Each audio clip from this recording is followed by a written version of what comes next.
ایک زمانہ تھا جب مصر کی سرزمین اپنے زرخیزی اور خوبصورتی کے لیے مشہور تھی۔ اس ملک میں ایک نوجوان رہتا تھا جس کا نام احمد تھا۔ احمد ایک محنتی اور دیانتدار انسان تھا۔ اس کے پاس معمولی وسائل تھے، مگر وہ اپنے ہاتھوں کی محنت سے اپنی زندگی گزارتا۔ وہ دن بھر کھیتوں میں کام کرتا اور رات کو اللہ کی عبادت میں مشغول ہوتا۔ احمد کے دل میں ایک عجیب سا سکون تھا، کیونکہ وہ ہمیشہ اللہ کی رضا میں راضی رہتا۔ ایک دن اس نے ایک نئے کھیت میں کنواں کھودنے کا ارادہ کیا تاکہ وہ اپنی فصلوں کے لیے پانی حاصل کر سکے۔ جیسے ہی اس نے کنواں کھودا، اس میں پانی کی بجائے خالص دودھ نکلنے لگا۔ جی ہاں، یہ منظر دیکھ کر احمد حیران رہ گیا اور اس نے اللہ کا شکر ادا کیا۔ یہ خبر ہر طرف پھیل گئی اور لوگوں کی حیرت کا باعث بنی۔ گاؤں کے لوگ دور دراز سے آ کر احمد کے کھودے ہوئے کنویں کو دیکھنے لگے تھے۔ ہر کوئی حیران اور متعجب تھا کہ یہ کیسے ممکن ہے کہ ایک کنویں سے پانی کی بجائے دودھ نکل پڑے۔ کچھ لوگوں کا ماننا تھا کہ یہ احمد کی نیکی نیتی ہے اور خلوص کی وجہ سے اللہ کی طرف سے ایک معجزہ ہے، جبکہ کچھ نے اسے محض اتفاق سمجھا۔ احمد نے لوگوں کو جمع ہوتے دیکھ کر انہیں تسلی دی کہ یہ سب اللہ کی کرم نوازی ہے اور اس کا کوئی انسانی دخل نہیں ہے۔ لوگوں نے اپنے اپنے گھروں سے برتن لا کر اس کنویں سے دودھ بھرنا شروع کر دیا۔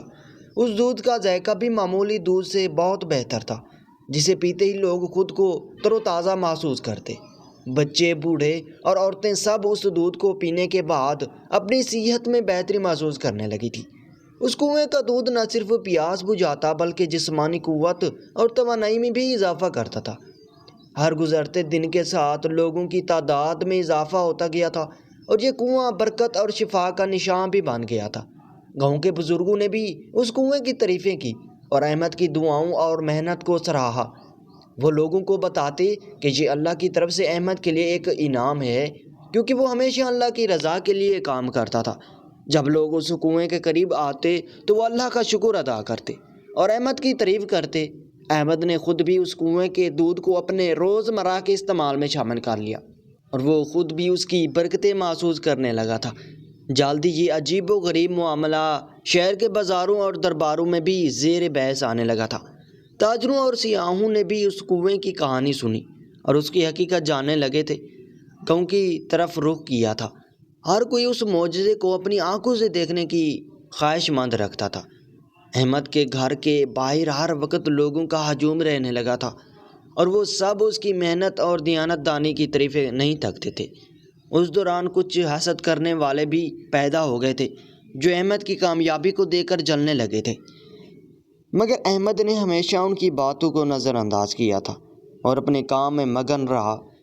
یہ عجوبے کی خبر جلدی سلطان صلاح الدین ایوبی کے کانوں تک پہنچی۔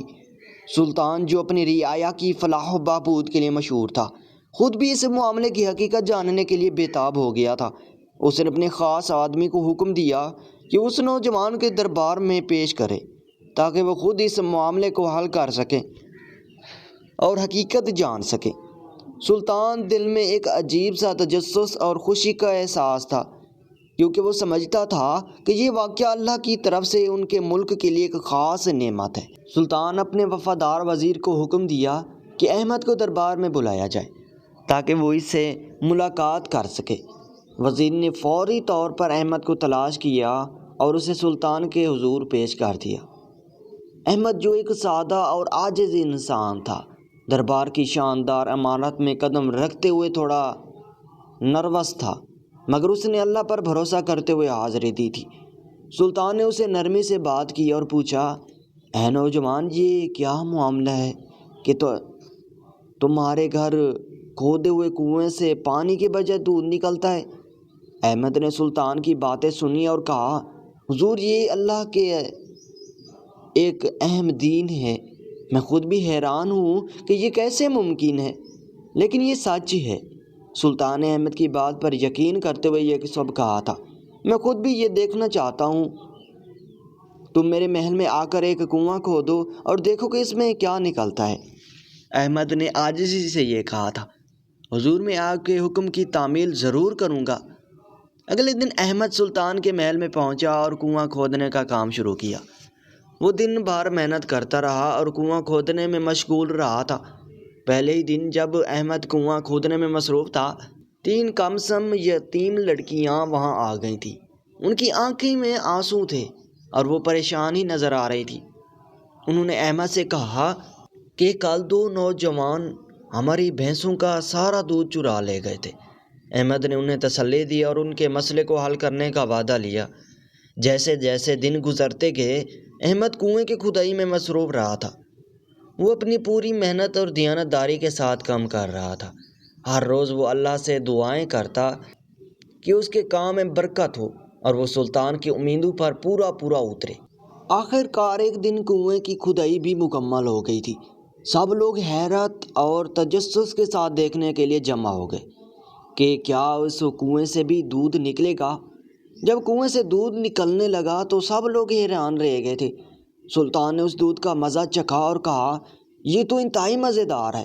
اس نے احمد کو انعام و اکرام سے نوازا اور اسے اپنی رعایا کی فلاح کے لیے کام کرنے کا حکم دیا۔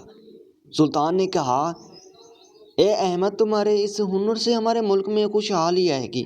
میں تمہیں حکم دیتا ہوں کہ تم ہمارے ملک کے مختلف حصوں میں کنویں کھودو تاکہ سب لوگ اس برکت سے مستفید ہو سکیں۔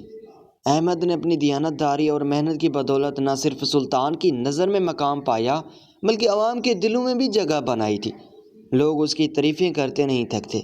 احمد نے اپنی زندگی کا ایک مقصد بنایا کہ وہ ہمیشہ دوسروں کی مدد کرے گا اور اپنے ہنر کا صحیح استعمال کرے گا۔ اس نے اپنے ہنر کو اللہ کی طرف سے ایک نعمت سمجھا اور اس کا شکر ادا کرتا رہا۔ ہر جگہ جہاں وہ جاتا، لوگ اسے خوش آمدید کہتے اور اس کی تعریف کرتے۔ ایک دن احمد کو ایک خواب آیا جس میں اس نے ایک بزرگ کو دیکھا جو اس سے کہہ رہا تھا، اے احمد، تمہیں یہ ہنر اللہ نے دیا ہے، اس کا صحیح استعمال کرو اور کبھی غرور نہ کرو۔ احمد نے اس خواب کو سنجیدگی سے لیا تھا اور اپنی زندگی میں اس نصیحت کو اپنا لیا۔ اس نے فیصلہ کیا کہ وہ کبھی بھی اپنے ہنر پر غرور نہیں کرے گا اور ہمیشہ اللہ کی رضا میں راضی رہے گا۔ احمد نے اپنی زندگی کے بقیہ حصے میں ہمیشہ دوسروں کی مدد کی اور کبھی بھی غرور اور تکبر کا شکار نہ ہوا۔ اس کی دیانتداری اور خدمت خلق کی وجہ سے لوگ اسے ہمیشہ یاد رکھتے ہیں۔ احمد کا نام ہمیشہ ایک دیانتدار اور محنتی انسان کے طور پر یاد رکھا جاتا ہے۔ اس کی کہانی ہمیں سکھاتی ہے کہ محنت اور دیانتداری کا ہمیشہ صلہ ملتا ہے اور اللہ کی دی ہوئی نعمتوں کا صحیح استعمال کرنا چاہیے۔ یہ کہانی ہمیں سکھاتی ہے کہ محنت اور دیانتداری کا ہمیشہ صلہ ملتا ہے، اللہ کی دی ہوئی نعمتوں کا صحیح استعمال کرنا چاہیے۔ احمد کی طرف ہمیں بھی اپنی زندگی میں دوسروں کی مدد کرنی چاہیے اور کبھی غرور اور تکبر کا شکار نہیں ہونا چاہیے۔ ناظرین، اس طرح کی کہانیاں دیکھنے کے لیے ہمارے چینل کو سبسکرائب کریں۔ شکریہ۔